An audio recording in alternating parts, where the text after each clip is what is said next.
Sean ustedes bienvenidos, una vez más, a Los Límites de Gaia. En esta ocasión, nos volveremos a sumergir en el universo mágico del mundo disco de Terry Pratchett, con el cuarto volumen de las novelas independientes. Sin más que decir, comenzamos.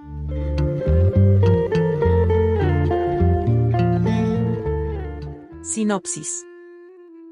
Acaba de nacer el Ankh-Morpork Times y la fiebre por la prensa se adueña de la caótica metrópolis del mundo disco. La novela número 25 de la saga, Mundo Disco, es una entretenida sátira sobre el mundo de la prensa y todo lo que le rodea. El poder del periodismo, la influencia de la política sobre las noticias, las manipulaciones sobre el periodista, la necesidad de un respaldo económico, la prensa amarilla, la creación de opinión pública. Todos estos temas y mucho más dentro de una trama divertidísima y fresca en el más puro estilo Terry Pratchett. Una de las pocas novelas independientes de esta serie que se puede leer sin conocer las anteriores. Análisis. La verdad, es la cuarta obra de las novelas independientes pertenecientes al universo del mundo disco, escrita por el autor de fantasía británico Terry Pratchett, y está, entre interesante, divertida y aburrida, todo eso al mismo tiempo.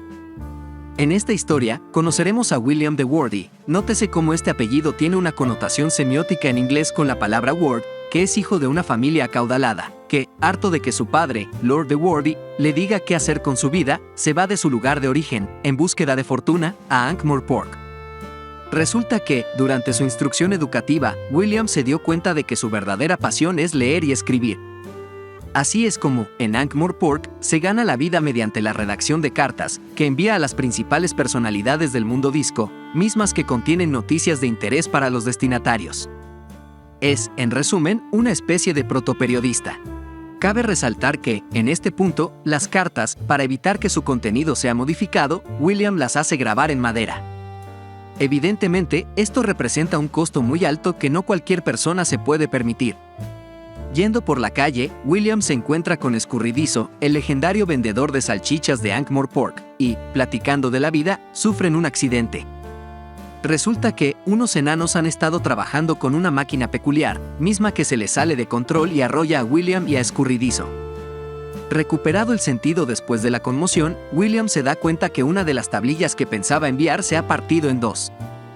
Los enanos, apenados por lo sucedido, le dicen a William que no se preocupe, que ellos pueden hacer algo al respecto. ¿Qué es lo que harán? Resulta que en Ankh-Morpork se ha esparcido el rumor de que los enanos han conseguido transformar el cobre en oro. ¿Cómo es esto posible? Pues bien, lo que sucede es que los enanos han inventado una tecnología que revolucionará la vida social del disco, han inventado la imprenta. Por razones del destino y de la trama, William es puesto a dirigir la imprenta. Resulta que, Bettinari, el patricio de la ciudad, agudo como es, se entera de la revolución que implica un invento como este. Sin embargo, como ha sucedido con otros inventos, sabe que puede llegar a ser peligroso por la naturaleza mágica del disco. Por ello, para poder dejar trabajar a la imprenta, decide poner al mando a William. Esto recuerda mucho a las novelas que protagoniza Húmedo Moist Mustachen. Los enanos aceptan, y así empieza la producción de un boletín protoperiodístico. Poco a poco, y con pequeñas añadiduras, el boletín informativo se convierte en todo un periódico en forma, el Times de Ankh-Morpork. Sin embargo, como toda revolución tecnológica, la imprenta traerá impactos. El primero que se explora es el desplazamiento de otras formas de comunicación. En este sentido, al ser tan barata la imprenta, al menos, en comparación con el grabado, este comienza a perecer. Los grabadores no están nada contentos con la irrupción de la imprenta, ya que nadie contratará sus servicios. Y así sucede. De hecho, Sachariza, hija del dueño del local donde William solía grabar sus cartas, va y le reclama a este por estar dejándolos en la ruina. Sin saber cómo responder a esto, lo único que se le ocurre a William es ofrecerle trabajo. Así nace la primera reportera en forma de todo el disco. Empero, el gremio de grabadores no se quedará con las manos cruzadas y, acudiendo a uno de los abogados más feroces de todo el disco, el señor Slant, que es un vampiro, literal y metafóricamente, intenta intimidar a la imprenta mediante el cobro de altos costos de inscripción al gremio. Sin embargo, esto, en términos legales, no es posible, ya que el documento presentado por el abogado no lleva la firma del patricio. ¿Por qué? Porque no lo ha podido firmar, ya que ha sido encarcelado. En un momento más volveremos a esto. El segundo impacto que se explora es el de la naturaleza de la información. Todo lo que viene en el periódico es cierto, ¿no? Porque, si no fuese así, no lo pondrían, ¿verdad? Es así como se analiza el tema del periodismo amarillista, aquel que solo busca vender periódicos por encima de la verdad.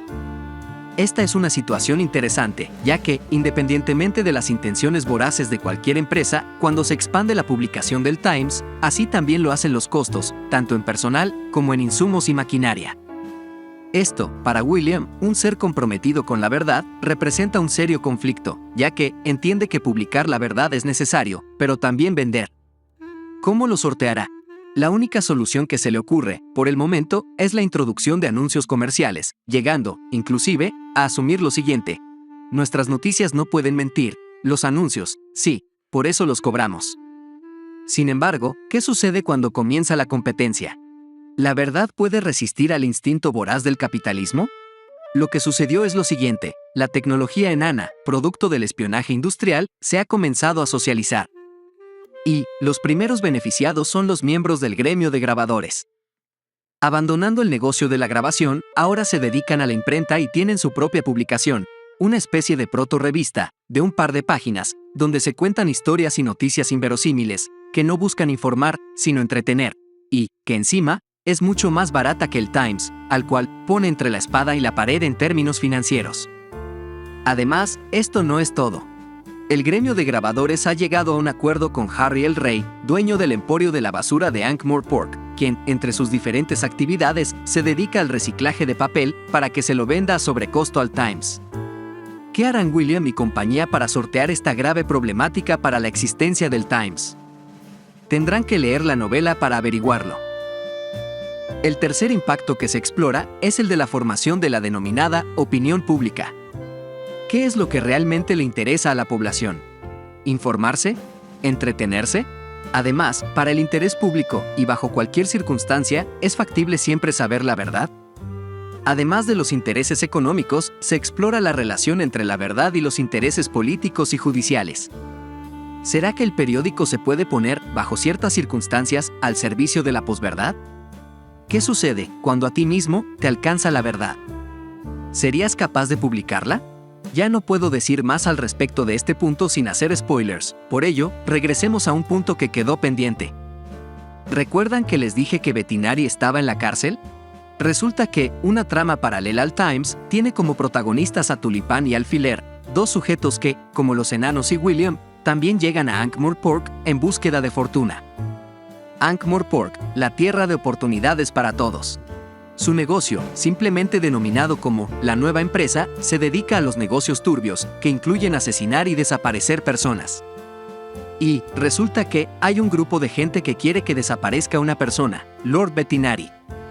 Así que, este grupo oculto entre las sombras, o, mejor dicho, entre sillones, la gente que ya haya leído la obra, entenderá la referencia, le ha encargado a la nueva empresa desaparecer al patricio, el tiempo suficiente para designar a otro acorde a sus intereses. Pero, ¿por qué Bettinari está en la cárcel? ¿Y quién es este grupo? Es algo que descubrirán si se atreven a leer la novela. Por último, he de decir que, y a pesar del interesante subtexto de la obra, siento que se hace larga, a pesar de los momentos de humor. La versión que yo tengo oscila las 350 páginas. Gracias por ver el video. Déjanos tu like y comenta, si la has leído, ¿qué te pareció la lectura? O, por el contrario, si se te antoja leerla. Recuerda suscribirte al canal y activar la campanita de las notificaciones para que no te pierdas ninguno de nuestros videos. Hasta un próximo viaje literario.